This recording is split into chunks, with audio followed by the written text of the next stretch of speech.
Hello students, welcome to Panchajanya IAS. ನಾನು ನವೀನ್ ಕುಮಾರ್. ಇವತ್ತಿನ the Hindu ಪತ್ರಿಕೆಯ ವಿಶ್ಲೇಷಣೆಗೆ ನಿಮಗೆಲ್ಲರಿಗೂ ಸ್ವಾಗತ. ಮೊದಲನೇ ವಿಷಯ, cyclone Montha landfall in Andhra Pradesh and Tamil Nadu. ಮೋಂಥಾದ ಒಂದು ಪರಿಣಾಮಗಳು ಬಹಳ ವಿಕೋಪಕ್ಕೆ ತಿರುಗ್ತಾ ಇದೆ. ಸೈಕ್ಲೋನ್ ಗೊತ್ತಿದೆ ನಿಮಗೆ, ಮೋಂಥಾ ನಿನ್ನೆ ಮೊನ್ನೆ ಎಲ್ಲ ನೋಡಿದ್ದೀವಿ. ಆಂಧ್ರ ಪ್ರದೇಶದ ಕಾಕಿನಾಡ ಮತ್ತೆ ಈಗ ತಮಿಳುನಾಡಿನಲ್ಲಿ ದೊಡ್ಡ ಪ್ರಮಾಣದ ಹಾನಿ ಆಗ್ತಾ ಇದೆ. ಭೂಕುಸಿತ ಉಂಟಾಗಿದೆ. ಕರಾವಳಿ ಆಂಧ್ರ ಒಡಿಶಾದಲ್ಲಿ ಈಗ ದೊಡ್ಡ ಪ್ರಮಾಣದಲ್ಲಿ ಎಕ್ಸ್ಟ್ರೀಮ್ಲಿ ಹೆವಿ ರೇನ್ಫಾಲ್ ಆಗ್ತಾ ಇದೆ. ದೊಡ್ಡ ಪ್ರಮಾಣದ ಭಾರಿ ಮಳೆಗೆ ಒಂದು ಮೋಂಥಾ ಚಂಡಮಾರುತ ಕಾರಣ ಆಗ್ತಾ ಇದೆ. ಇನ್ನು ಡ್ಯಾಮೇಜ್ ಎಷ್ಟಾಗಿದೆ ಅಂತ ನೋಡೋದಾದ್ರೆ ಸುಮಾರು 43,000 ಹೆಕ್ಟೇರ್ಗಳ ಕ್ರಾಪ್ಸ್ ಮುಳುಗಡೆ ಆಗಿದೆ, ಸಬ್ಮರ್ಜ್ ಆಗಿದೆ. ಇದರಿಂದಾಗಿ 83,000 ರೈತರಿಗೆ ನಷ್ಟ ಆಗ್ತಾ ಇದೆ, ಅವರಿಗೆ ಕಷ್ಟ ಎದುರಾಗಿದೆ. ಮತ್ತೆ ಪವರ್ ಸೆಕ್ಟರ್ನಲ್ಲಿ ವಿದ್ಯುತ್ ಕ್ಷೇತ್ರದಲ್ಲಿ ಸುಮಾರು 2,200 ಕೋಟಿಯಷ್ಟು ಲಾಸ್ ಆಗಿರಬಹುದು ಅಂತ ಅಂದಾಜಿಸ್ತಾ ಇದ್ದಾರೆ. ಇದ್ರ ಜೊತೆ 35,000 ಜನರನ್ನ ಇವ್ಯಾಕ್ಯುವೇಟ್ ಮಾಡಿದ್ದಾರೆ, ಸ್ಥಳಾಂತರ ಮಾಡಿದ್ದಾರೆ. ಹಾಗಾಗಿ ಅವರಿಗೋಸ್ಕರ ಮತ್ತೆ ರಿಲೀಫ್ ಕ್ಯಾಂಪ್ಗಳನ್ನ 401 ರಿಲೀಫ್ ಕ್ಯಾಂಪ್ಗಳನ್ನ ಎಸ್ಟಾಬ್ಲಿಷ್ ಮಾಡಿದ್ದಾರೆ ಕಾಕಿನಾಡ ಡಿಸ್ಟ್ರಿಕ್ಟ್ ಅಡ್ಮಿನಿಸ್ಟ್ರೇಷನ್. ಮತ್ತೆ 20 ಟ್ರೈನ್ಗಳು ಮತ್ತೆ 50 ಫ್ಲೈಟ್ಗಳನ್ನು ಸಹ ಕ್ಯಾನ್ಸಲ್ ಮಾಡಿದ್ದಾರೆ ಈ ಸೈಕ್ಲೋನ್ನಿಂದಾಗಿ. ಅದರ ಜೊತೆ ನಾರ್ತ್ ತಮಿಳುನಾಡು, ಚೆನ್ನೈ ತುಂಬಾ ಕಡೆ ತುಂಬಾ ದೊಡ್ಡ ಮಟ್ಟದಲ್ಲಿ 13 ಸೆಂಟಿಮೀಟರ್ಗಿಂತ ಜಾಸ್ತಿ ಮಳೆ ಆಗ್ತಾ ಇದೆ. ಅದರ ಜೊತೆ ಇರಿಗೇಷನ್ ಟ್ಯಾಂಕ್ಸ್ಗಳೆಲ್ಲ 95% ಕೆಪಾಸಿಟಿನ ರೀಚ್ ಆಗಿದೆ. ಇನ್ನು ಕೆಲವು ದಿನಗಳ ನಂತರ ನಿಧಾನವಾಗಿ ಮಳೆ ಕಡಿಮೆ ಆಗುವ ನಿರೀಕ್ಷೆ ಇದೆ, ನೋಡೋಣ. ಇದಾದ ನಂತರ ಮುಂದಿನ ವಿಷಯ, voluntary relocation policy for forest dwelling communities. Forest dwelling ಅಂತಂದ್ರೆ ಅರಣ್ಯದಲ್ಲಿ ವಾಸಿಸುವವರಂತ, ಅಲ್ಲಿ ವಾಸ ಮಾಡುವ ಕಮ್ಯುನಿಟಿಗಳು. ಮಿನಿಸ್ಟ್ರಿ ಆಫ್ ಟ್ರೈಬಲ್ ಅಫೇರ್ಸ್ ಏನ್ ಮಾಡ್ತಾ ಇದೆ, relocation of forest dwelling communities. ಈಗ ಟೈಗರ್ ರಿಸರ್ವ್ಗಳಿರುತ್ತೆ, ಹುಲಿ ಸಂರಕ್ಷಿತ ಪ್ರದೇಶಗಳಿರುತ್ತೆ, ಅಲ್ಲಿಂದ ಟ್ರೈಬಲ್ ಅಥವಾ ಬೇರೆ ಬೇರೆ ಕಮ್ಯುನಿಟಿಗಳನ್ನ ರಿಲೊಕೇಟ್ ಮಾಡ್ತಾರೆ, ಸ್ಥಳಾಂತರಿಸ್ತಾರೆ. ಸ್ಥಳಾಂತರ ಮಾಡಬೇಕಾದ್ರೆ ಅದು ಹೇಗಿರಬೇಕು, ವಾಲಂಟರಿ ಆಗಿರಬೇಕು, ಸ್ವಯಂ ಪ್ರೇರಿತ ಆಗಿರಬೇಕು. ಎಕ್ಸೆಪ್ಷನಲ್ ಅಂತಂದ್ರೆ ಅನಿವಾರ್ಯ ಅಥವಾ ಅಸಾಧಾರಣ ಸಿಚುವೇಶನ್ ಬಂದಾಗ ಮಾತ್ರ ಮಾಡಬೇಕು. ಮತ್ತೆ ಎವಿಡೆನ್ಸ್ ಬೇಸ್ಡ್ ಅಂತಂದ್ರೆ ಇದಕ್ಕೆ ಸರಿಯಾದ ಡೇಟಾ, ಇನ್ಫಾರ್ಮೇಶನ್, ಪ್ರೂಫ್ಗಳೆಲ್ಲ ಇರಬೇಕು. ಹೀಗಾಗಿ ನಾವು ಏನ್ ಮಾಡ್ತಾ ಇದ್ದೇವೆ, ಈಗ ಇದ್ರ ಮೂಲಕ ಫಾರೆಸ್ಟ್ ರೈಟ್ಸ್ ಆಕ್ಟ್ ಇದೆ, ವೈಲ್ಡ್ ಲೈಫ್ ಪ್ರೊಟೆಕ್ಷನ್ ಆಕ್ಟ್ ಮತ್ತೆ ಹ್ಯೂಮನ್ ರೈಟ್ಸ್ ಸ್ಟ್ಯಾಂಡರ್ಡ್ಸ್ ಎಲ್ಲವನ್ನ ಸಹ ನಾವು ಸರಿಯಾಗಿ ಪಾಲಿಸ್ಕೊಂಡು ಹೋಗ್ಬೇಕು ಅಂತ. ಯಾರೀಗ ಇದನ್ನ ತಂದಿರೋದು ನೆನ್ಪು ಮಾಡ್ಕೊಳ್ಳಿ, ಮೇಲೆ ಹೇಳಿದ್ದು ಮಿನಿಸ್ಟ್ರಿ ಆಫ್ ಟ್ರೈಬಲ್ ಅಫೇರ್ಸ್. ಅದು ಈಗ ಈ ಒಂದು ಕ್ರಮಗಳನ್ನ ಕಡ್ಡಾಯಗೊಳಿಸ್ತಾ ಇದೆ. ಇನ್ನು institutional mechanisms, national framework for community centred conservation and relocation. ಇದನ್ನ ಜಾಯಿಂಟ್ಲಿ ಮ್ಯಾನೇಜ್ ಮಾಡೋದು ಒಂದು ಎನ್ವೈರ್ಮೆಂಟಲ್ ಮಿನಿಸ್ಟ್ರಿ ಮತ್ತೆ ಟ್ರೈಬಲ್ ಅಫೇರ್ಸ್ ಮಿನಿಸ್ಟ್ರಿ. ಇದೇನ್ ಮಾಡುತ್ತೆ, ಯಾವ ತರ ಸ್ಟ್ಯಾಂಡರ್ಡ್ ಇರಬೇಕು, ಟೈಮ್ ಲೈನ್ ಯಾವ ತರ ಇರಬೇಕು, ಮತ್ತೆ ಹೊಣೆಗಾರಿಕೆ, ಅಕೌಂಟಬಿಲಿಟಿ ಇದೆಲ್ಲ ಯಾರು ನೋಡ್ಕೊಳ್ಬೇಕು ಅನ್ನೋದೆಲ್ಲ ಫಿಕ್ಸ್ ಮಾಡುತ್ತೆ. ಯಾವುದು, national framework for community centred conservation and relocation. ಇದನ್ನ ಮ್ಯಾನೇಜ್ ಮಾಡೋರು ಎನ್ವೈರ್ಮೆಂಟ್ ಮಿನಿಸ್ಟ್ರಿ ಮತ್ತೆ ಟ್ರೈಬಲ್ ಅಫೇರ್ಸ್ ಮಿನಿಸ್ಟ್ರಿ. ಇದನ್ನ ಮಾನಿಟರ್ ಮಾಡಲಿಕ್ಕೆ national database on conservation community interface ಅಂತ ತಯಾರು ಮಾಡ್ತಾರೆ. ಅದರಲ್ಲಿ ಎಲ್ಲ ಡೇಟಾವನ್ನ ರೆಕಾರ್ಡ್ ಮಾಡ್ತಾರೆ. ರಿಲೊಕೇಶನ್ ಪ್ರೊಸೆಸ್ಗಳನ್ನ, ಸ್ಥಳಾಂತರ ಪ್ರಕ್ರಿಯೆಯನ್ನ ಟ್ರ್ಯಾಕ್ ಮಾಡ್ತಾರೆ. ಅವರಿಗೆ ಯಾವ ತರ ಕಾಂಪನ್ಸೇಷನ್ ಕೊಡಬೇಕು, ಪರಿಹಾರ ಕೊಡಬೇಕು, ಮತ್ತೆ ರಿಲೊಕೇಶನ್ ಆದ್ಮೇಲೆ ಯಾವ ತರ ಔಟ್ಕಮ್ ಬಂದಿದೆ ಇದೆಲ್ಲವನ್ನ ಮಾನಿಟರ್ ಮಾಡುತ್ತೆ ಇದು. ಈ ಮಾನಿಟರ್ ಮಾಡೋದ್ರ ಮೂಲಕ ಇದರಲ್ಲಿ ಪಾರದರ್ಶಕತೆ ಇದೆ. ಅದ್ರ ಜೊತೆ ಲಾಂಗ್ ಟರ್ಮ್ ಅಲ್ಲಿ ಕಮ್ಯುನಿಟಿ ವೆಲ್ಫೇರ್ ಸಹ ಎನ್ಶೂರ್ ಮಾಡ್ಕೊಳ್ಳಿಕ್ಕೆ ಇದು ಮುಂದಾಗತ್ತೆ. The move follows concerns raised by Gram Sabha and state government over forced relocation. New policy reaffirms communities' right to continue living in traditional forest habitats under the FRA. Forest right act ನ ಅಡಿಯಲ್ಲಿ ಕಮ್ಯುನಿಟಿಗಳು ಏನ್ ಮಾಡಬಹುದು, ಈಗ ಸಾಂಪ್ರದಾಯಿಕವಾಗಿ ಅವರ ಅರಣ್ಯ ಆವಾಸ ಸ್ಥಾನಗಳಿರುತ್ತಲ್ವಾ, ಅಲ್ಲೇ ವಾಸ ಮಾಡಬಹುದು, ಅವರಿಗೆ ಹಕ್ಕಿದೆ ಅಂತ ಈ ತರ ಇದರಲ್ಲಿ ಹೇಳ್ತಾ ಇದ್ದಾರೆ. ಬಲವಂತವಾಗಿ ಸ್ಥಳಾಂತರ ಮಾಡಬಾರದು ಅಂತ ಬೇರೆ ಬೇರೆ ಗ್ರಾಮ ಸಭೆಗಳು, ರಾಜ್ಯ ಸರ್ಕಾರಗಳು ಸಹ ಕಳವಳ ವ್ಯಕ್ತಪಡಿಸ್ತಾ ಇದ್ವು. ಅದರ ಹಿನ್ನೆಲೆಯಲ್ಲಿ ಈ ಕ್ರಮವನ್ನ ಟ್ರೈಬಲ್ ಮಿನಿಸ್ಟ್ರಿ ಕೈಗೊಂಡಿದೆ. ಕರೆಕ್ಟ್ ಆಗಿ ನೋಡ್ಕೊಳ್ಳಿ, ಆ ಮಿನಿಸ್ಟ್ರಿ ಅನ್ನೋದು ಬಹಳ important. Ministry of tribal affairs, ಅದ್ರ ಜೊತೆ ಕೆಳಗಡೆ 2 ಮಿನಿಸ್ಟ್ರಿ ಇದೆ, ಎನ್ವೈರ್ಮೆಂಟ್ ಮಿನಿಸ್ಟ್ರಿ ಮತ್ತೆ tribal affairs ministry. India EU free trade agreement, Bharat ಮತ್ತೆ ಯುರೋಪಿಯನ್ ಒಕ್ಕೂಟ ಇದರ ನಡುವೆ ನಡೀತಾ ಇರೋದು ತುಂಬಾ ದಿನದಿಂದ ನೋಡ್ತಾ ಇದೀವಲ್ವಾ, ಮುಕ್ತ ವ್ಯಾಪಾರ ಒಪ್ಪಂದದ ಬಗ್ಗೆ ಮಾತುಕತೆ ನಡೀತಾನೆ ಇದೆ. India and European union have significantly reduced outstanding issues. ಬೇರೆ ಬೇರೆ ಇಶ್ಯೂಗಳನ್ನ ನಿಧಾನಗತಿಯಲ್ಲಿ ಕಡಿಮೆ ಮಾಡ್ತಾ ಬಂದಿದ್ದಾರೆ. ನೆಗೋಸಿಯೇಷನ್ಗಳು ನಡೀತಾ ಇವೆ. ರೀಸೆಂಟ್ ಆಗಿ ಬ್ರುಸೆಲ್ನಲ್ಲಿ ಡಿಸ್ಕಷನ್ ಆಗ್ತಾ ಇದೆ. ಈಗ ಸದ್ಯ ಪಿಯೂಷ್ ಗೋಯಲ್ ಅವರು ಮುಖ್ಯವಾಗಿ ಇದರ ಬಗ್ಗೆ ಹೇಳ್ತಾ ಇದ್ದಾರೆ. ಎಲ್ಲ ಒಳ್ಳೆ ರೀತಿಯಲ್ಲಿ ನಡೀತಾ ಇದೆ, ಮಾತುಕತೆಯಲ್ಲಿ ಪ್ರಗತಿ ಕಂಡು ಬರ್ತಾ ಇದೆ ಅಂತ ಪಿಯೂಷ್ ಗೋಯಲ್ ಹೇಳ್ತಾ ಇದ್ದಾರೆ.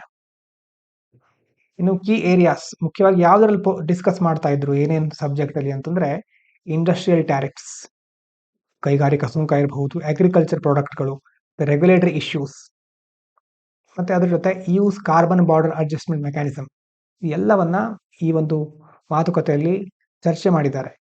ಕಾರ್ಬನ್ ಬಾರ್ಡರ್ ಅಡ್ಜಸ್ಟ್ಮೆಂಟ್ ಮೆಕ್ಯಾನಿಸಮ್ ಅಂತಂದ್ರೆ ಏನು, ಹೋಮ್ವರ್ಕ್ ಚೆಕ್ ಮಾಡಿ ಡೀಟೇಲ್ ಅನ್ನ ಹಾಕಿ ಕಮೆಂಟ್ ಅಲ್ಲಿ. ಕಾರ್ಬನ್ ಬಾರ್ಡರ್ ಅಡ್ಜಸ್ಟ್ಮೆಂಟ್ ಮೆಕ್ಯಾನಿಸಮ್ ಏನಿದು, ಮೊದಲೊಂದ್ಸಾರಿ ಹೇಳಿದೆ, ತುಂಬಾ ದಿನಗಳ ಹಿಂದೆ ಇದರ ಬಗ್ಗೆ ನೋಡಿದ್ವಿ, ಹೊಸದಾಗಿ ನೋಡೋರಿಗೆ ಗೊತ್ತಿರ್ಲಿಕ್ಕಿಲ್ಲ. ಹಾಗಾಗಿ ಇದರ ಬಗ್ಗೆ ತಿಳ್ಕೊಂಡು ಕಮೆಂಟ್ ಮಾಡಿ. ಕಾರ್ಬನ್ ಬಾರ್ಡರ್ ಅಡ್ಜಸ್ಟ್ಮೆಂಟ್ ಮೆಕ್ಯಾನಿಸಮ್ ಅದು ಇಯುದು. ಆ ಒಂದು ಮೆಕ್ಯಾನಿಸಮ್ ನಿಂದಾಗಿ ಭಾರತದ ಎಕ್ಸ್ಪೋರ್ಟ್ ಗಳಿಗೆ ಕೆಲವೊಂದ್ಸಾರಿ ಅಡೆತಡೆ ಎದುರಾಗ್ತಾ ಇರುತ್ತೆ, ಕೆಲವೊಂದು ಸಮಸ್ಯೆಗಳು ಎದುರಾಗ್ತಾ ಇರುತ್ತೆ. Next step, high level EU delegation led by director general Sabine Weyand will visit New Delhi. ಮುಂದಿನ ವಾರ ಅವರು ಬರ್ತಾ ಇದ್ದಾರೆ, ಡೈರೆಕ್ಟರ್ ಜನರಲ್. ಅದಾದ ನಂತರ ಟೆಕ್ನಿಕಲ್ ಟ್ಯಾರಿಫ್ ನೆಗೋಸಿಯೇಷನ್ಗಳು ಮುಂದುವರಿಯುತ್ತೆ. ಮತ್ತೆ finalise modalities for a balanced trade framework, ಒಂದು ಒಳ್ಳೆ ಟ್ರೇಡ್ ಫ್ರೇಮ್ವರ್ಕ್ ಗೆ ಬರಲಿಕ್ಕೆ, ಒಂದು ಫೈನಲೈಸ್ ಮಾಡಲಿಕ್ಕೆ ಬರ್ತಾ ಇದ್ದಾರೆ ಅಂತ ಹೇಳ್ಬಹುದು. ಈ ಒಂದು ಟ್ರೇಡ್ ಫ್ರೇಮ್ವರ್ಕ್ ಇಂದ ವಿನ್ ವಿನ್ ಸಿಚುವೇಶನ್ ಅಂತ ಕರಿತೇವೆ. ವಿನ್ ವಿನ್ ಅಂತಂದ್ರೆ ಎರಡೂ ದೇಶಗಳಿಗೂ ಅನುಕೂಲ ಆಗೋದು, ಅವರಿಗೂ ವಿನ್ನು, ನಾವು ವಿನ್ನು, ನಾವು ಗೆದ್ವಿ ಅವ್ರು ಸೋತ್ವಿ ಅಂತಲ್ಲ, ಎರಡೂ ದೇಶಗಳಿಗೂ ಅನುಕೂಲಕರ ವಾತಾವರಣ, ಟ್ರಾನ್ಸ್ಪರೆನ್ಸಿ ಜಾಸ್ತಿ ಆಗುತ್ತೆ, trust to economic cooperation between India and EU ಜಾಸ್ತಿ ಆಗ್ತಾ ಹೋಗುತ್ತೆ. ಹಾಗಾಗಿ ಇಷ್ಟು ದಿನಗಳಿಂದ ಪೆಂಡಿಂಗ್ ಅಲ್ಲಿ ಇರುವಂತಹ ಒಂದು FTA, ಫ್ರೀ ಟ್ರೇಡ್ ಅಗ್ರಿಮೆಂಟ್ ಅಲ್ಲಿ ಇದೊಂದು ಒಳ್ಳೆ ಬೆಳವಣಿಗೆ ಅಂತ ಹೇಳಬಹುದು. ಮುಂದಿನ ವಿಚಾರ, UN report on global emission reduction, pre COP30. UN census report ಏನ್ ಹೇಳ್ತಾ ಇದೆ ಅಂತಂದ್ರೆ, countries are projected to cut emissions by only 17% of 2019 levels by 2035, far below the required 37 to 57 reduction needed to limit global warming 1.5 degree to 2 degree Celsius as per Paris Agreement 2015 goals. 2015ರಲ್ಲಿ Paris agreement global warming ಅನ್ನು ನಾವು 1.5 ಡಿಗ್ರಿಯಿಂದ 2 degree Celsius ಅಷ್ಟಾದ್ರೂ ಕಡಿಮೆ ಮಾಡಬೇಕು ಅಂತ ನಾವು ಗುರಿಯನ್ನ ಇಟ್ಕೊಂಡಿದ್ದೇವೆ. ಅದಕ್ಕೋಸ್ಕರ emission, ಹೊರಸೂಸುವಿಕೆ ಇರಬಹುದು, ಅದು ಕಡಿಮೆ ಆಗಬೇಕು, 37 to 57% ಕಡಿಮೆ ಆಗಬೇಕು ಅಂತ ಒಂದು ಗುರಿ ಇಟ್ಕೊಂಡಿದ್ರೆ, ಈಗ ಎಷ್ಟಾಗಿದೆ, ಎಷ್ಟು 17%, 2019 ಲೆವೆಲ್ಗಿಂತ 17% ಮಾತ್ರ ಆಗಿರೋದು ಮುಖ್ಯವಾಗಿ. ಹಾಗಾಗಿ ಇದು ನಾವು ಅನ್ಕೊಂಡಿಗಿಂತ ಕಡಿಮೆ ಆಗ್ತಾ ಇದೆ. ಗುರಿಯನ್ನು ಸರಿಯಾಗಿ ನಾವು ಮುಂದೆ ಅದನ್ನ ರೀಚ್ ಆಗ್ಲಿಕ್ಕೆ ಆಗ್ತಾ ಇಲ್ಲ ಅಂತ ಹೇಳ್ತಾ ಇದ್ದಾರೆ. UN ವರದಿ ಈ ತರ ಹೇಳ್ತಾ ಇದೆ. NDC ಅಂತಂದ್ರೆ ನ್ಯಾಷನಲಿ ಡಿಟರ್ಮೈನ್ಡ್ ಕಾಂಟ್ರಿಬ್ಯೂಷನ್. ಒಂದು ದೇಶ ನಾವು ಇಷ್ಟು ಎಮಿಷನ್ ಅನ್ನ ಕಡಿಮೆ ಮಾಡ್ತೇವೆ ಅಂತ ಒಂದು ಡಿಟರ್ಮಿನೇಷನ್ ಇಟ್ಕೊಂಡಿರ್ತೇವೆ, ನಾವೇ ಅದನ್ನ ಹೇಳಿರ್ತೇವೆ, ಅದನ್ನ ಸಬ್ಮಿಟ್ ಮಾಡ್ತಾರೆ. Only 64 out of 190 countries have submitted updated nationally determined contribution by September 2024. India is yet to update its NDC after its last submission August 2022. ನೋಡಿ, ನಮ್ಮ ದೇಶದ್ದು ಈಗ ರಾಷ್ಟ್ರೀಯವಾಗಿ ನಾವು ಎಷ್ಟು ಇದಕ್ಕೆ ಕೊಡುಗೆ ನೀಡ್ತೇವೆ ಅನ್ನೋದನ್ನ ನಾವು ನವೀಕರಿಸ್ತಾ ಮತ್ತೆ ಸಲ್ಲಿಸಬೇಕು. ಆದ್ರೆ ಒಟ್ಟು 190 ದೇಶಗಳಲ್ಲಿ 64 ದೇಶಗಳು ಮಾತ್ರ ಈಗ ಸಲ್ಲಿಸಿರೋದು. ಭಾರತ ಸಹ 2022 ನಂತರ ಮತ್ತೆ ಇದನ್ನ ನವೀಕರಿಸಿ ಸಲ್ಲಿಸಲಿಲ್ಲ. ಅಡಾಪ್ಟೇಷನ್ ಫೋಕಸ್ ನೋಡೋದಾದ್ರೆ about 73% of new NDC include adaptation measures. ಉದಾಹರಣೆಗೆ ರೆಸಿಲಿಯನ್ಸ್ ಬಿಲ್ಡಿಂಗು, ಪದೇ ರೆಸಿಲಿಯನ್ಸ್ ಅನ್ನುವಂಥ ವರ್ಡ್ ಬರ್ತಾ ಇದೆ, important. Technology transfer, finance, capacity building to address ongoing and future climate impacts. ನೋಡಿ, ಹಿಂದೂ ಪತ್ರಿಕೆಯಲ್ಲಿ ನೀವು 1-2 ತಿಂಗಳಲ್ಲಿ ಹಿಂದೂ ಅನಾಲಿಸಿಸ್ ವಿಡಿಯೋ ನೋಡಿದ್ರೆ 3 ಅಥವಾ 4ನೇ ತಿಂಗಳು ಬರೋ ತನಕ ರಿಪೀಟ್ ಆಗ್ತಾ ಇರುತ್ತೆ ಸೇಮ್ ವರ್ಡ್ಸ್. ಒಂದು 5 ತಿಂಗಳು ನೋಡಾದ್ಮೇಲೆ ಮತ್ತೆ ವಿಡಿಯೋನೇ ನೋಡ್ಬೇಕು ಅಂತಿಲ್ಲ, ನೀವೇ ಪೇಪರ್ ಅನ್ನ ಓದುವ ಲೆವೆಲ್ಗೆ ಹೋಗ್ಬೇಕು, ಎಡಿಟೋರಿಯಲ್ಗಳನ್ನ ಅರ್ಥ ಮಾಡ್ಕೊಳ್ಬೇಕು. UPSC ಮೈಂಡ್ ಗೇಮ್ ಚಾನಲ್ ಅಲ್ಲಿ ಡೈಲಿ ಎಡಿಟೋರಿಯಲ್ಗಳನ್ನು ಹಾಕ್ತಾ ಇರ್ತಾನೆ, ಪ್ರಜಾವಾಣಿ ಮತ್ತೆ ಹಿಂದೂ ಪತ್ರಿಕೆ ಎಡಿಟೋರಿಯಲ್ಗಳನ್ನು ಹಾಕ್ತಾ ಇರ್ತಾನೆ. ಹಾಗಾಗಿ ಅದನ್ನ ಓದುವ ಸಾಮರ್ಥ್ಯವನ್ನು ಬೆಳೆಸ್ಕೊಳ್ಳಿ, ಹಾಗೆ ನೀವೇ ಓದುವ ರೀತಿ ಆಗ್ಬೇಕು. ಇನ್ಫಾರ್ಮೇಶನ್ ಬೇಕಿದ್ರೆ ವಿಡಿಯೋ ನೋಡಬಹುದು, ಮತ್ತು ಇದರ PDF ಅನ್ನ ಪಾಂಚನ್ಯ ಎಸ್ ಟೆಲಿಗ್ರಾಮ್ ಚಾನಲ್ ಅಪ್ಲೋಡ್ ಮಾಡಿರ್ತೇವೆ. ಇಲ್ಲಿ ಹೇಳ್ತಾ ಇರೋದು ರೆಸಿಲಿಯನ್ಸ್ ಅನ್ನುವಂಥ ಟರ್ಮ್ ಮೊದಲು ಬಂದಿತ್ತು ಅಲ್ಲ, ಸ್ಥಿತಿಸ್ಥಾಪಕತ್ವ ಅಥವಾ ಏನನ್ನಾದ್ರೂ ಎದುರಿಸುವ ಶಕ್ತಿ, ರೆಸಿಲಿಯನ್ಸ್ ಬಿಲ್ಡಿಂಗ್, ಟೆಕ್ನಾಲಜಿ ಟ್ರಾನ್ಸ್ಫರ್, ಬೇರೆ ದೇಶಗಳಿಂದ ತಂತ್ರಜ್ಞಾನವನ್ನು ವರ್ಗಾಯಿಸಿಕೊಳ್ಳೋದು, ಫಿನಾನ್ಸು, ಕೆಪಾಸಿಟಿ ಬಿಲ್ಡಿಂಗು, ಇದೆಲ್ಲ ಬಹಳ ಮುಖ್ಯವಾಗಿ ನಾವು ಫೋಕಸ್ ಮಾಡಬೇಕಾಗಿರುವಂತಹ ಅಂಶಗಳು. ಇನ್ನು ಟೋಟಲ್ ಪ್ರೊಜೆಕ್ಟೆಡ್ GHG ಎಮಿಷನ್, ಈಗ ಗ್ರೀನ್ ಹೌಸ್ ಗ್ಯಾಸ್ ಎಮಿಷನ್ 2035 ಹೊತ್ತಿಗೆ 13 ಬಿಲಿಯನ್ ಟನ್ಗೆ ತಲುಪುವ ಒಂದು ನಿರೀಕ್ಷೆ ಇದೆ. Of CO2 equivalent 6% higher than earlier commitments. ಮೊದಲು ಏನು ಅನ್ಕೊಂಡಿದ್ದೀವಿ ಅದಕ್ಕಿಂತ 6% ಜಾಸ್ತಿ. Countries have pledge domestic actions like afforestation, renewable energy expansion, carbon capture initiatives. ಇದೆಲ್ಲ ನೋಡಿ, ಇದು ಇಂಪಾರ್ಟೆಂಟ್. ಈಗ ಬೇರೆ ಬೇರೆ ದೇಶಗಳು ಕಾರ್ಬನ್ ಎಮಿಷನ್ ಇರಬಹುದು, ಗ್ರೀನ್ ಹೌಸ್ ಗ್ಯಾಸ್ ಎಮಿಷನ್ ಅನ್ನ ಕಡಿಮೆ ಮಾಡಲಿಕ್ಕೆ ಬೇರೆ ಬೇರೆ ಪ್ಲೆಡ್ಜ್ ಮಾಡಿದಾವೆ, ನಾವು ಈ ತರ ಮಾಡ್ತೇವೆ ಅಂತ. ಎಫಾರೆಸ್ಟೇಷನ್ ಅಂತಂದ್ರೆ ಕಾಡನ್ನ ಬೆಳೆಸೋದು, ರಿನ್ಯೂಯಬಲ್ ಎನರ್ಜಿ ನವೀಕರಿಸಬಹುದಾದ ಇಂಧನಗಳನ್ನು ಇನ್ನಷ್ಟು ಎಕ್ಸ್ಪ್ಯಾಂಡ್ ಮಾಡೋದು, ಕಾರ್ಬನ್ ಕ್ಯಾಪ್ಚರ್ ಇನಿಷಿಯೇಟಿವ್ಗಳನ್ನ ಕೈಗೊಳ್ಳೋದು, ಇದನ್ನೆಲ್ಲ ಮಾಡ್ತೇವೆ ಅಂತ ಹೇಳಿದ್ದಾರೆ. ಮುಂದಿನ ದಿನಗಳಲ್ಲಿ ಈ ಕ್ರಮಗಳಿಂದ ಏನಾದರೂ ಒಳ್ಳೆ ಬೆಳವಣಿಗೆ ಆಗುತ್ತಾ ಅಂತ ನೋಡ್ಬೇಕು. ಇನ್ನು ಚೀನಾ ಮತ್ತೆ ASEAN upgraded free trade agreement. China ಮತ್ತೆ ಆಸಿಯಾನ್ ದೇಶಗಳು ಆಸಿಯಾನ್ ಸಮಿಟ್ ಆಗ್ತಾ ಇದೆಯಲ್ವಾ, ಎಲ್ಲಿ ನಿನ್ನೆ ಹೇಳಿದ್ದೆ ಮೊನ್ನೆನೂ ಹೇಳಿದ್ದೆ, ಎಲ್ಲಾಗ್ತಾ ಇದೆ ಅದು. China and the association of south East Asian Nations signed the ASEAN China Free Trade Area ACFTA 3.0 upgrade protocol ಎಲ್ಲಿ ಕೌಲಾಲಂಪುರ್ನಲ್ಲಿ, aiming to enhance cooperation in agriculture, ಎಲ್ಲೆಲ್ಲಿ digital economy, green economy and pharmaceuticals, ಈ ಎಲ್ಲಾ ಕ್ಷೇತ್ರದಲ್ಲಿ cooperation ಜಾಸ್ತಿ ಮಾಡ್ಕೊಳ್ಳಿಕ್ಕೆ China ಮತ್ತೆ ASEAN ದೇಶಗಳು ಸೈನ್ ಮಾಡಿವೆ. ಇದರಿಂದಾಗಿ ASEAN remains China's largest trading partner, ಚೀನಾದ ದೊಡ್ಡ ವ್ಯಾಪಾರ ಸಹವರ್ತಿ ಅಥವಾ ವ್ಯಾಪಾರ ಪಾಲುದಾರ ಅಂತ ಹೇಳ್ಬಹುದು. ಟ್ರೇಡಿಂಗ್ ಪಾರ್ಟ್ನರ್ ಯಾವುದು? ಆಸಿಯಾನ್ ದೇಶಗಳು, ಚೀನಾ. ವಿತ್ ಬಯಲಾಟ್ರಲ್ ಟ್ರೇಡ್ ಎಷ್ಟಿದೆ? $771 billion. Upgrade seeks to reduce trade barriers. ಈ ಅಪ್ಗ್ರೇಡ್ ಮಾಡಿರೋದ್ರಿಂದ ಟ್ರೇಡ್ ಬ್ಯಾರಿಯರ್ಗಳು ಕಡಿಮೆ ಆಗುತ್ತೆ. ಸಪ್ಲೈ ಚೈನ್ ಕನೆಕ್ಟಿವಿಟಿ, ಪೂರೈಕೆ ಸರಪಳಿ ಕನೆಕ್ಟಿವಿಟಿ ಜಾಸ್ತಿ ಆಗ್ತಾ ಹೋಗುತ್ತೆ. ಪ್ರಮೋಟ್ಸ್ ಇಂಡಸ್ಟ್ರಿಯಲ್ ಇಂಟಿಗ್ರೇಷನ್, ಬೇರೆ ಬೇರೆ ಇಂಡಸ್ಟ್ರಿಗಳು ಇಂಟಿಗ್ರೇಟ್ ಆಗೋದು ಅಂದ್ರೆ ಎಲ್ಲ ಒಂದು ಸಂಯೋಜನೆ ಆಗೋದು, ಬಹಳ ಅದಕ್ಕೆ ಒಂದು ಉತ್ತೇಜನ ಸಿಗುತ್ತೆ.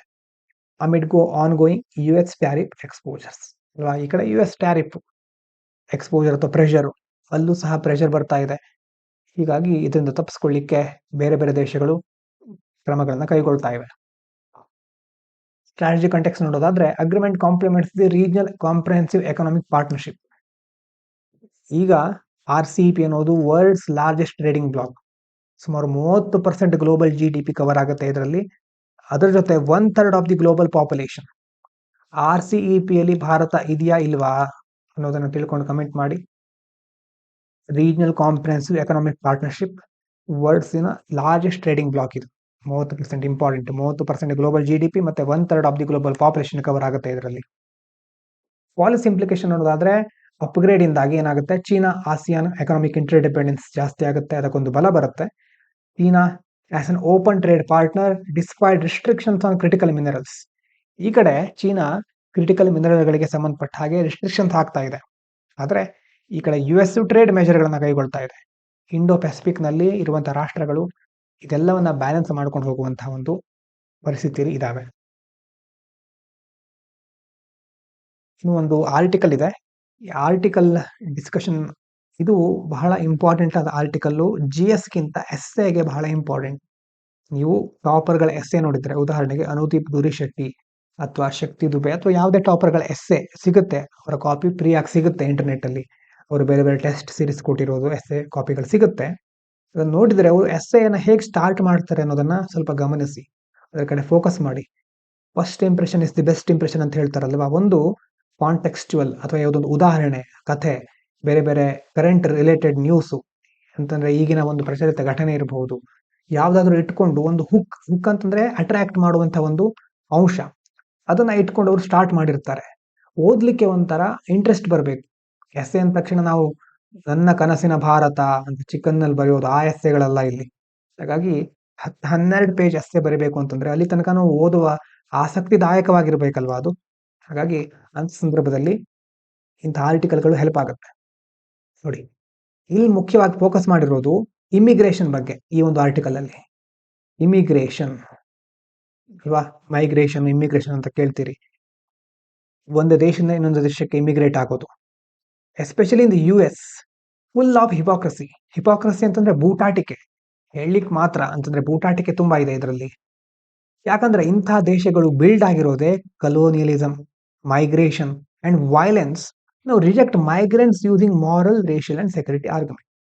ಅಂದ್ರೆ US ಅನ್ನುವಂತ ದೇಶ ಸ್ಟಾರ್ಟ್ ಆಗಿದ್ದು ಅಥವಾ ಅದನ್ನ ಕಟ್ಟಿರೋದು ಅಲ್ಲಿರುವಂತ ಕಲೋನಿಯಲಿಸಮ್ ಪ್ರಕ್ರಿಯೆಗಳಿಂದಾಗಿ, ಮೈಗ್ರೇಷನ್ ಆಗಿರೋದ್ರಿಂದಾಗಿ. ಬೇರೆ ಕಡೆಯಿಂದ ಬಂದು ಅಲ್ಲಿ ಆಳ್ವಿಕೆಯನ್ನ ಕೈಗೆತ್ಕೊಂಡು ಅಲ್ಲಿರೋರ ಮೇಲೆ ಅಧಿಕಾರ ವಹಿಸಿಕೊಂಡಿದ್ದಾರೆ. ಈಗ ಹೊರಗಡೆಯಿಂದ ಬರೋರನ್ನ ರಿಜೆಕ್ಟ್ ಮಾಡ್ತಾ ಇದ್ದಾರೆ, ಮಾರಲ್ಲು, ರೇಷಿಯಲು, ಸೆಕ್ಯೂರಿಟಿ ಆರ್ಗ್ಯುಮೆಂಟ್ ಕೊಟ್ಟು. ಹಾಗಾಗಿ ಈ ಇಮ್ಮಿಗ್ರೇಷನ್ ಅನ್ನೋದನ್ನ ಇನ್ನೊಂದ್ಸರಿ ನಾವು ಯೋಚಿಸಬೇಕು, ರೀಥಿಂಕ್ ಅನ್ನುವಂತಹ ಸಂದರ್ಭ ಈಗಿದೆ. ಹಾಗಾಗಿ ಇದನ್ನ ಥ್ರೆಟ್ ಅನ್ನೋ ಬದಲು ಹ್ಯೂಮನ್ ರೈಟ್, ಇಮ್ಮಿಗ್ರೇಷನ್ ಅನ್ನೋದು ಥ್ರೆಟ್ ಅಲ್ಲ, ಅದೊಂದು ಹ್ಯೂಮನ್ ರೈಟ್, ಡಿಗ್ನಿಟಿ, ಸೇಫ್ಟಿ ಮತ್ತೆ ಜಸ್ಟಿಸ್ಗೆ ಸಂಬಂಧಪಟ್ಟಿರೋದು ಅಂತ ಇದರಲ್ಲಿ ಹೇಳ್ತಾ ಇದ್ದಾರೆ. ಒಂದು ಒಳ್ಳೆ ಎಕ್ಸಾಂಪಲ್ ಕೊಟ್ಟಿದ್ದಾರೆ ನೋಡಿ, ಕೊಲಂಬಸ್ ಮಿತ್. ಸ್ಕೂಲ್ ಟೆಕ್ಸ್ಟ್ ಬುಕ್ ಎಲ್ಲ ಏನ್ ಹೇಳುತ್ತೆ, ಕ್ರಿಸ್ಟೋಫರ್ ಕೊಲಂಬಸ್ ಅನ್ನೋನು ಅಮೆರಿಕ ಡಿಸ್ಕವರ್ ಮಾಡ್ದ ಅಂತ ಹೇಳುತ್ತೆ. ಆದ್ರೆ ಬ್ರೂಟಲ್ ಟ್ರುತ್, ಕಟು ಸತ್ಯ ಏನಂತಂದ್ರೆ ಅವ್ನು ಡಿಸ್ಕವರ್ ಮಾಡಿದ್ದಲ್ಲ, ಇನ್ವೇಡ್ ಮಾಡ್ದ, ಅದನ್ನ ಆಕ್ರಮಣ ಮಾಡ್ದ. ಯಾಕಂತಂದ್ರೆ ಆ ಕೊಲಂಬಸ್ ಬಂದ ಮೇಲೆ ಜೀನೋಸೈಡ್ ಆಯ್ತು, ಅಲ್ಲಿರುವಂತ ಇಂಡಿಜಿನಸ್ ಪೀಪಲ್ಗಳ ಮೇಲೆ ತುಂಬಾ ದೊಡ್ಡ ಪ್ರಮಾಣದ ಹಲ್ಲೆ ಆಯ್ತು, ಹತ್ಯಾಕಾಂಡ ನಡೀತು, ಅರಾವಕ್ಸ್ ಡಿಸ್ಟ್ರಕ್ಷನ್ ಮಾಡಿದ್ರು. ಬೇರೆ ಕಡೆಯಿಂದ ಬಂದು ಅಲ್ಲಿನ ಇರೋಕ್ವಿಯೋಸ್ ಕಾನ್ಫೆಡರೇಸಿ ಅಂತ ಹೇಳ್ತೇವೆ, ಅಡ್ವಾನ್ಸ್ ಸಿವಿಲೈಸೇಷನ್ ಗಳನ್ನ ಡಿಸ್ಟ್ರಕ್ಟ್ ಮಾಡಿದ್ರು. ಮತ್ತೆ ಗಾಡ್ ಮತ್ತೆ ಸಿವಿಲೈಸೇಷನ್ ಅನ್ನುವಂತ ಹೆಸರಿನಲ್ಲಿ ಅಲ್ಲಿರುವ ಜನರ ಮೇಲೆ ಎಕ್ಸ್ಪ್ಲಾಯಿಟೇಷನ್ ನಡೆಸಿದ್ರು. ಹಾಗಾಗಿ these societies already had governance, astronomy and culture, not primitive as colonial narrative suggest ಅಲ್ವಾ. ಈಗ ಕಲೋನಿಯಲ್ ನರೇಟಿವ್ಗಳು ಏನ್ ಹೇಳುತ್ತೆ, ಅವರೆಲ್ಲ ಹಿಂದುಳಿದಿದ್ರು ಅಥವಾ ಪ್ರಾಥಮಿಕ ಹಂತದ ಜನಾಂಗ ಅಂತ ಹೇಳ್ಕೊಂಡು ಅವರನ್ನ ಸಿವಿಲೈಸ್ ಮಾಡಿದ್ವಿ ನಾವು ಅಂತ ಹೇಳ್ಕೊಳ್ತಾರೆ ಬೇರೆ ಕಡೆಯಿಂದ ಬಂದು. ಆದ್ರೆ ಆ ಮೊದಲಿದ್ದ ಜನಾಂಗಗಳು ಆಲ್ರೆಡಿ ಗವರ್ನೆನ್ಸ್ ಅಲ್ಲಿ ಇರಬಹುದು, ಆಸ್ಟ್ರೋನಮಿ, ಕಲ್ಚರ್, ಎಲ್ಲದರಲ್ಲೂ ಆಲ್ರೆಡಿ ಮುಂದಿದ್ವು, ಅದನ್ನೆಲ್ಲ ಬಳಸ್ಕೊಳ್ತಾ ಇದ್ವು. ಇನ್ನು ಕಲೋನಿಯೈಸ್ ಅಥವಾ ಕಲೋನೈಸೇಷನ್ ಆಸ್ ಫೋರ್ಸ್ಡ್ ಮೈಗ್ರೇಷನ್. ಕಲೋನೈಸೇಷನ್ ಅನ್ನೋದು ಫೋರ್ಸ್ಡ್ ಮೈಗ್ರೇಷನ್ ತರ ನೋಡಿ. Migration was not always peaceful. European migration ಆಗುತ್ತೆ ಇಂಟು ದಿ ಅಮೆರಿಕಾ ಮತ್ತೆ ಆಫ್ರಿಕಾ. ಅದ್ರಲ್ಲಿ ಏನ್ ಇನ್ವಾಲ್ವ್ ಆಗಿದೆ ಅಂತಂದ್ರೆ ಅಲ್ಲಿರುವಂತ ನೇಟಿವ್ ಪಾಪ್ಯುಲೇಷನ್ ಅನ್ನ ಕಾಂಕ್ವೆಸ್ಟ್ ಮಾಡೋದು ಮತ್ತೆ ಅವರನ್ನ ಗುಲಾಮರನ್ನಾಗಿ ಬಳಸ್ಕೊಳ್ಳೋದು, ಎನ್ಸ್ಲೇವ್ಮೆಂಟ್. ಮತ್ತೆ ಅದ್ರ ಜೊತೆ ರೇಷಿಯಲ್ ಹೈರಾರ್ಕಿ ಕ್ರಿಯೇಟ್ ಮಾಡ್ತಾರೆ ಅವರು. ವೈಟ್ ಪೀಪಲ್ ಮಾತ್ರ ಮೇಲ್ವರ್ಗದವರು, ಅಲ್ಲಿ ಆಲ್ರೆಡಿ ಇರುವಂತಹ ಸ್ಥಳೀಯರು ಅಥವಾ ನೇಟಿವ್ ಪೀಪಲ್, ಇಂಡಿಜಿನಸ್ ಪೀಪಲ್ ಗಳೆಲ್ಲ ಕೆಳಮಟ್ಟದವರು ಅನ್ನುವಂತಹ ಒಂದು ಹೈರಾರ್ಕಿ ಕ್ರಿಯೇಟ್ ಮಾಡ್ತಾರೆ. ಎಕನಾಮಿಕಲಿ ಎಕ್ಸ್ಪ್ಲಾಯ್ಟ್ ಮಾಡ್ತಾರೆ, ಪ್ಲಾಂಟೇಶನ್ ಗಳನ್ನ, ಸ್ಲೇವ್ ಟ್ರೇಡು, ರಿಸೋರ್ಸ್ ಗಳನ್ನ ಲೂಟ್ ಮಾಡೋದು, ಇದೆಲ್ಲ ಮಾಡ್ತಾ ಇರ್ತಾರೆ. ಹಾಗಾಗಿ ಮೈಗ್ರೇಷನ್ ಅನ್ನೋದು tool of domination, not just movement. ಒಂದ್ ಕಡೆಯಿಂದ ಇನ್ನೊಂದ್ ಕಡೆ ಹೋಗಿರೋದವರು ಕೇವಲ ಮೂವ್ಮೆಂಟಿಗೋಸ್ಕರ ಅಲ್ಲ, ಡಾಮಿನೇಟ್ ಮಾಡ್ಲಿಕ್ಕೆ. ಇನ್ನು modern America and it's contradiction. ಈಗಿನ ಕಾಲದ ಅಮೆರಿಕ ನೋಡಿ, US ಏನ್ ಹೇಳುತ್ತೆ, ನೇಷನ್ ಆಫ್ ಇಮಿಗ್ರೆಂಟ್ಸ್ ಅಂತ ಹೇಳುತ್ತೆ, ಡಿಸ್ಕ್ರೈಬ್ ಮಾಡ್ಕೊಳುತ್ತೆ.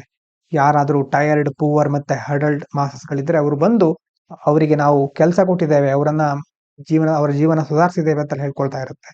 ಅದರ ರಿಯಲ್ ಫೌಂಡೇಶನ್ ಇರೋದು ಡಿಸ್ಪ್ಲೇಸ್ಮೆಂಟ್ ಆಫ್ ನೇಟಿವ್ ಅಮೆರಿಕನ್ಸ್ ಅಲ್ವಾ. ಅಲ್ಲಿರುವಂತಹ ಮೂಲ ನಿವಾಸಿಗಳನ್ನ ಆಲ್ರೆಡಿ ಡಿಸ್ಪ್ಲೇಸ್ ಮಾಡಿದ್ದಾರೆ. ಫೋರ್ಸ್ಡ್ ಲೇಬರ್ ಆಫ್ ಎನ್ಸ್ಲೇವ್ಡ್ ಆಫ್ರಿಕನ್ಸ್, ಈ ಕಡೆ ಆಫ್ರಿಕಾದಂತ ಬಂದಂತ ಅವರನ್ನ ಗುಲಾಮರನ್ನಾಗಿ ಬಳಸ್ಕೊಂಡಿದ್ದಾರೆ ಫೋರ್ಸ್ಫುಲ್ ಆಗಿ. ನಾವು ದ ಸೇಮ್ ಕಂಟ್ರಿ, ಈ ಅದೇ US ಏನ್ ಹೇಳ್ತಾ ಇದೆ, it denies entry to new migrants and refugees. ಮೊದಲು ಬೇರೆ ಕಡೆಯಿಂದ ಬಂದವರು ಇವರೇ, ಈಗ ಬಂದ ಮೇಲೆ ಅಧಿಕಾರ ಸಿಕ್ಕಿದ ಮೇಲೆ ಬೇರೆ ಕಡೆಯಿಂದ ಯಾರು ಬರಬಾರ್ದು, ಮೈಗ್ರೆಂಟ್ಸ್ಗಳು, ರೆಫ್ಯೂಜೀಸ್ಗಳು ಬರೋ ಹಾಗಿಲ್ಲ ಅಂತ ಹೇಳ್ತಾ ಇದೆ. Ignoring its own violent origin, ತಾನು ಹೇಗೆ ಬೆಳೆದಿದ್ದು ಅಂತಾನೆ ಅದಕ್ಕೆ ಮರ್ತೋಗ್ಬಿಟ್ಟಿದೆ ಅಥವಾ ಅದನ್ನ ನೆಗ್ಲೆಕ್ಟ್ ಮಾಡ್ತಾ ಇದ್ದಾರೆ. Distortion of historical memory. During the mission to kill Osama bin Laden, US used code name Geronimo ಅಥವಾ Geronimo, was actually Native American freedom fighter. ನೋಡಿ, ಒಸಾಮಾ ಬಿನ್ ಲಾಡೆನ್ ಅನ್ನ ಕೊಲ್ಲಬೇಕಾದ್ರೆ US ಒಂದು ಕೋಡ್ ನೇಮ್ ಅನ್ನ use ಮಾಡಿತ್ತು, Geronimo ಅಂತ. ಆ Geronimo ಅಂತಂದ್ರೆ actually Native American freedom fighter ಅಂತಂದ್ರೆ ಆಗಿನ ಕಾಲದ ಫ್ರೀಡಮ್ ಫೈಟರ್ ಅನ್ನ ಇವರು ಒಂದು ಟೆರರಿಸ್ಟ್ ಗಳಿಗೆ ಹೋಲಿಸುವ ರೀತಿಯಲ್ಲಿ ಆ ಕೋಡ್ ನೇಮ್ ಯೂಸ್ ಮಾಡಿದ್ದಾರೆ. ಶೋಸ್ ಹಿಸ್ಟೋರಿಕಲ್ ಅಮ್ನೀಷಿಯಾ ಅಂತಂದ್ರೆ ಪಾಸ್ಟ್ ರೆಸಿಸ್ಟರ್ಗಳು, ಮೊದಲು ಇವರ ಆಳ್ವಿಕೆಯನ್ನು ಯಾರು ಒಪ್ಕೊಂಡಿರ್ಲಿಲ್ವೋ ಅವರೆಲ್ಲ ಟೆರರಿಸ್ಟ್ಗಳು ಅನ್ನುವಂತಹ ಒಂದು ಪರಿಕಲ್ಪನೆ ಹುಟ್ಟಾಕ್ಬಿಟ್ಟಿದ್ದಾರೆ. ಆದ್ರೆ ಯಾರು ಕಲೋನೈಸ್ ಮಾಡ್ತಾ ಇದಾರಲ್ವ ಅವರೆಲ್ಲ ಹೀರೋಗಳು ಅನ್ನೋ ರೀತಿ ಪ್ರತಿಬಿಂಬಿಸ್ತಾ ಇದ್ದಾರೆ. ಹಾಗಾಗಿ ಈ ಆರ್ಟಿಕಲ್ ಬರೆದ ಆಥರ್ ಏನ್ ಹೇಳ್ತಾ ಇದ್ದಾರೆ, ಇದು ಸೆಲೆಕ್ಟಿವ್ ರಿಮೆಂಬ್ರೆನ್ಸ್ ಅಂತಂದ್ರೆ ವಿಕ್ಟ್ರಿಗಳನ್ನ ಮಾತ್ರ ರಿಮೆಂಬರ್ ಮಾಡ್ಕೊಳ್ಳೋದು, ವಿಕ್ಟಿಮ್ಸ್ ಗಳನ್ನ ಫಾರ್ಗೆಟ್, ಅವರನ್ನ ಮರ್ತು ಬಿಡೋದು. ಇನ್ನು ಟ್ರಂಪ್ ಎರಾ ಅಲ್ವಾ, ಟ್ರಂಪ್ ಅವರು ಬಂದ್ಮೇಲೆ ಪಾಲಿಟಿಕ್ಸ್ ಆಫ್ ಎಕ್ಸ್ಕ್ಲೂಷನ್, ಇಮ್ಮಿಗ್ರೇಷನ್ ಅನ್ನು ಅವರು ವೆಪನ್ ತರ ಯೂಸ್ ಮಾಡ್ಕೊಳ್ತಾ ಇದ್ದಾರೆ. Under Trump's presidency immigration was treated as an existential threat. ಅವ್ರೇನ್ ಹೇಳ್ತಾರೆ, ಅವರು ಅಮೆರಿಕದ ನಿವಾಸಿಗಳಿಗೆ ಒಂದು ಥ್ರೆಟ್ ಬರ್ತಾ ಇದೆ ಇಮಿಗ್ರೆಂಟ್ಸ್ ಗಳಿಂದ, ಮತ್ತೆ ಅದಕ್ಕೋಸ್ಕರ ಬಾರ್ಡರ್ ವಾಲ್ ಮೆಕ್ಸಿಕೋದ ಹತ್ರ ಬಿಲ್ಡ್ ಮಾಡೋದು, ಮುಸ್ಲಿಂ ಇಮಿಗ್ರೆಂಟ್ಸ್ ಗಳನ್ನ ಬ್ಯಾನ್ ಮಾಡೋದು, ಮತ್ತೆ ಫ್ಯಾಮಿಲೀಸ್ ಗಳನ್ನ ಸಪರೇಟ್ ಮಾಡೋದು ಬಾರ್ಡರ್ ನಲ್ಲಿ ಇರೋರನ್ನ, ಈ ತರ ಪಾಲಿಸಿಗಳನ್ನ ತರ್ತಾ ಇದ್ದಾರೆ. ಇದೆಲ್ಲ ಏನು, it is not practical governance decision. ಇದು ಗವರ್ನೆನ್ಸ್ ಡಿಸಿಷನ್ ಅನ್ನೋಕ್ಕಿಂತ ಇದೆಲ್ಲ ಐಡಿಯಾಲಜಿಕಲ್ ಸ್ಟೇಟ್ಮೆಂಟ್ಗಳು ಅಲ್ವಾ, ಫಿಯರ್ ಮತ್ತೆ ಎಕ್ಸ್ಕ್ಲೂಷನ್ ಒಂದು ಹಿನ್ನೆಲೆಯಿಂದ ಬಂದಿರುವಂತಹ ಐಡಿಯಾಲಜಿಕಲ್ ಸ್ಟೇಟ್ಮೆಂಟ್ಗಳು. ಇದೇ ರೀತಿ ಎಕ್ಸ್ಕ್ಲೂಷನರಿ ನ್ಯಾಷನಲಿಸಂ, ಹೀಗಂತಂದ್ರೆ ಈಗ ಇಮಿಗ್ರೆಂಟ್ಸ್ ಯಾರು ಬರ್ತಾರಲ್ವಾ ಅವರನ್ನ ಎಕನಾಮಿಕ್ ಬರ್ಡನ್, ಅಂದ್ರೆ ಅವ್ರು ಬಂದು ಇಲ್ಲಿರೋ ಕೆಲಸ ಕಿತ್ಕೊಳ್ತಾರೆ, ಮತ್ತೆ ಅವರನ್ನ ಸಹ ನಾವು ಸಾಕ್ಬೇಕು, ಇಲ್ಲಿರೋ ಕಲ್ಚರ್ಗೆ ಥ್ರೆಟ್ ಇದೆ, ಅವರಿಂದ ಸೆಕ್ಯೂರಿಟಿಗೆ ರಿಸ್ಕ್ ಇದೆ ಅನ್ನೋ ರೀತಿ ಅವರನ್ನ ಎಲ್ಲ ಕಡೆ ಬಿಂಬಿಸ್ತಾ ಇದ್ದಾರೆ. ಆದ್ರೆ US which was built by migrants no exclude migrants, migrants ಗಳಿಂದಾನೇ ಬಿಲ್ಡ್ ಆಗಿರುವಂತಹ ಒಂದು ದೇಶ ಈಗ ಮೈಗ್ರೆಂಟ್ಸ್ ಗಳನ್ನ ಎಕ್ಸ್ಕ್ಲೂಡ್ ಮಾಡ್ತಾ ಇದೆ ಅಂತ ಐರನಿ ಇದು ಅಂತ ಹೇಳ್ತಾ ಇದ್ದಾರೆ. This reflects the global trend of xenophobia ಅಂತಂದ್ರೆ fear or hatred of foreigners.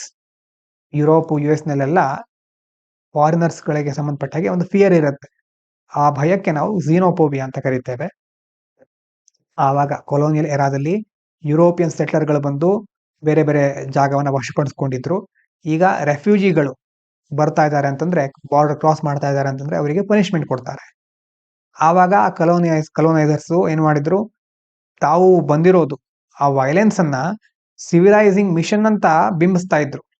ಆದ್ರೆ ಈಗ ಅವ್ರು ಬಂದಿರೋದನ್ನ ಎಕ್ಸ್ಕ್ಲೂಡ್ ಮಾಡ್ಲಿಕ್ಕೆ ಸೆಕ್ಯೂರಿಟಿ ಥ್ರೆಟ್ ಆಗ್ತಾ ಇದೆ ನಮ್ಮ ದೇಶಕ್ಕೆ ಅಂತ ಹೇಳ್ತಾ ಇದ್ದಾರೆ.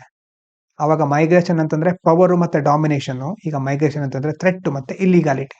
ಯಾವ ತರ ಈ ತರ ಒಂದು ವಿಷಯ ಹೇಗೆ ಸಮಯಕ್ಕೆ ತಕ್ಕ ಹಾಗೆ ತನ್ನ ಒಂದು ಹೊರಗಿನ ರೂಪವನ್ನ ಬದಲಾಯಿಸ್ಕೊಳ್ತಾ ಹೋಗುತ್ತೆ, ಅದನ್ನ ನೋಡುವ ಒಂದು ವಿಧಾನ ಚೇಂಜ್ ಆಗುತ್ತೆ, ನಿಮ್ಗೆ ಅರ್ಥ ಆಗ್ತಾ ಹೋಗುತ್ತೆ. ಹಾಗೆ this shows the double standard of powerful countries ಅಲ್ವಾ. ಇಂತಹ ದೊಡ್ಡ ದೊಡ್ಡ ದೇಶಗಳೆಲ್ಲ ಯಾವಾಗಲೂ ಎರಡು ಮುಖಗಳನ್ನು ಹೊಂದಿರುತ್ತವೆ, ನಮಗೆ ಬೇಕಾದ ಹಾಗೆ ಮುಖವನ್ನ ಬದಲಾಯಿಸ್ತಾ ಇರುತ್ತವೆ. ಒನ್ಸ್ ಕಾಸ್ ಡಿಸ್ಪ್ಲೇಸ್ಮೆಂಟ್ ನಾವು ಪನಿಷ್ ದ ಡಿಸ್ಪ್ಲೇಸ್ಡ್. ಒಂದು ಕಾಲದಲ್ಲಿ ಡಿಸ್ಪ್ಲೇಸ್ಮೆಂಟ್ಗೆ ಕಾರಣ ಆದವರು ಇವರೇ, ಈಗ ಡಿಸ್ಪ್ಲೇಸ್ ಆದವರನ್ನ ಶಿಕ್ಷೆಗೆ ಒಳಪಡಿಸ್ತಾ ಇರುವವರು ಇವರೇ.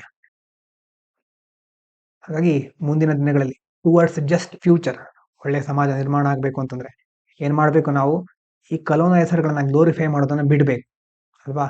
ಅವರಿಂದ ಎಷ್ಟು ಪೇನ್ ಆಗಿದೆ, ಎಷ್ಟು ಡಿಸ್ಟ್ರಕ್ಷನ್ ಆಗಿದೆ ಅನ್ನೋದನ್ನ ತಿಳಿಸಬೇಕು. ಮತ್ತೆ ರಿವಿಷನಿಸಮ್ ಅಲ್ವಾ, revisionism is not anti national, it's moral duty to restore truth. ನಮ್ಮ ಹಿಸ್ಟ್ರಿಯನ್ನ ರೀರೈಟ್ ಮಾಡೋದು ಆಂಟಿ ನ್ಯಾಷನಲ್ ಅಲ್ಲ, ಅದು ನಮ್ಮ ಮಾರಲ್ ಡ್ಯೂಟಿ ಅದು ಅಂತ ಹೇಳ್ತಾ ಇದ್ದಾರೆ ಇದರಲ್ಲಿ. ಅದರ ಜೊತೆ ಮೈಗ್ರೇಷನ್ ಅನ್ನೋದು ಹ್ಯೂಮನ್ ಆಸ್ಪಿರೇಷನ್ ತರ ನಾವು ರೆಕಗ್ನೈಸ್ ಮಾಡ್ಬೇಕು ಅಲ್ವಾ. ರೈಟ್ ಟು ಮೂವ್, ಸೇಫ್ಟಿಯನ್ನ ಪಡ್ಕೊಳ್ಳೋದು, live with dignity is not a privilege. ಇದೊಂದು ಪ್ರಿವಿಲೇಜ್ ಅಲ್ಲ, ಇದು ಹ್ಯೂಮನ್ ರೈಟ್. ಕೆಲವರಿಗೆ ಮಾತ್ರ ಸೀಮಿತ ಆಗಿರೋದಲ್ಲ, ಇದು basic human right. Excluding people because of race, religion or nationality repeats colonial injustice. ಹಾಗಾಗಿ ಇಂಥ ಒಂದು ಆಧಾರದ ಮೇಲೆ, ರೇಸ್ ಇರಬಹುದು, ರಿಲಿಜನ್, ನ್ಯಾಷನಾಲಿಟಿ ಆಧಾರದ ಮೇಲೆ ಪೀಪಲ್ಗಳನ್ನು ಎಕ್ಸ್ಕ್ಲೂಡ್ ಮಾಡೋದು ಕಲೋನಿಯಲ್ ಇನ್ಜಸ್ಟಿಸ್ ಅನ್ನ ರಿಪೀಟ್ ಮಾಡ್ತಾ ಇರುತ್ತೆ ಇನ್ ಮಾಡರ್ನ್ ವೇ ಅಂತ ಹೇಳ್ತಾ ಇದ್ದಾರೆ. Imagine what if Columbus never landed is not fantasy, it's a way to picture a world without genocide and racial hierarchies. ಒಂದು ವೇಳೆ ಕೊಲಂಬಸ್ ಅಮೆರಿಕವನ್ನ ಕಂಡು ಹಿಡದೇ ಇದ್ರೆ, ಕೊಲಂಬಸ್ ಲ್ಯಾಂಡ್ ಆಗದೇ ಇದ್ರೆ, ಅದು ಕೇವಲ ಫ್ಯಾಂಟಸಿ ಅಲ್ಲ, ಅದು ಅಲ್ವಾ, ಅದು world without genocide and racial hierarchy. ಜಗತ್ತಿನಲ್ಲಿ ಆವಾಗ ಕೊಲಂಬಸ್ ಅಲ್ಲಿ ಹೋಗಿ ತಲುಪದೇ ಇದ್ರೆ ಜಗತ್ತಿನಲ್ಲಿ ರೇಷಿಯಲ್ ಹೈರಾರ್ಕಿಗಳು ಇರ್ತಾ ಇರ್ಲಿಲ್ಲ, ಜಿನೋಸೈಡ್ ಆಗ್ತಾ ಇರ್ಲಿಲ್ಲ ಅಂತ ಹೇಳ್ತಾ ಇದ್ರು. Justice begins with honesty, honest historical memory. Honest historical memory ಅಂತಂದ್ರೆ ನಮ್ಮ ಇತಿಹಾಸವನ್ನ ಸರಿಯಾದ ರೀತಿಯಲ್ಲಿ ಅಕ್ಸೆಪ್ಟ್ ಮಾಡೋದು, ಅದರಿಂದ ಕಲಿಯೋದು, ಈಗಿನ ಸಂದರ್ಭವನ್ನ ಇನ್ನಷ್ಟು ಒಳ್ಳೆಯ ರೀತಿಯಲ್ಲಿ ಮುಂದುವರ್ಸ್ಕೊಂಡು ಹೋಗೋದು. ಆ ರೀತಿ ಮಾಡಿದ್ರೆ ಮಾತ್ರ ಅಲ್ಲಿ ನ್ಯಾಯ ಸ್ಥಾಪನೆ ಆಗುತ್ತೆ. ಕೊಲಂಬಸ್ ಕಂಡು ಹಿಡಿತಾ ಇದ್ರೆ ಬೇರೆಯವರು ಕಂಡು ಹಿಡ್ತಾ ಇದ್ರು, ಅದು ನಮ್ಗೆ ಗೊತ್ತಿದೆ ಅಂತಂದ್ರೆ ನಾವು ಅದ್ರ ಬಗ್ಗೆ ಸಹ ಹೇಳ್ಬಹುದು. ಆದ್ರೆ ಯಾರು ಅಮೆರಿಕವನ್ನ ಕಂಡು ಹಿಡಿದ ಇದ್ರೆ ಎಷ್ಟೋ ಜಿನೋಸೈಡು, ರೇಷಿಯಲ್ ಹೈರಾರ್ಕಿ ಕಡಿಮೆ ಆಗ್ತಾ ಇತ್ತು ಅಂತ ಈ ಮೂಲಕ ಹೇಳ್ತಾ ಇದ್ದಾರೆ. ಅಂತಂದ್ರೆ ಅವರ ಮನಸ್ಥಿತಿಯ ಬಗ್ಗೆ ಹೇಳ್ತಾ ಇದ್ದಾರೆ, ಆ ರೀತಿ ಬಿಂಬಿಸ್ತಾ ಇದ್ದಾರೆ. ಇವಿಷ್ಟು ಇವತ್ತಿನ ಮುಖ್ಯವಾದ ವಿಚಾರಗಳು. ಎಲ್ರಿಗೂ ಧನ್ಯವಾದಗಳು. ಇದು ಪಾಂಚಜನ್ಯ IAS.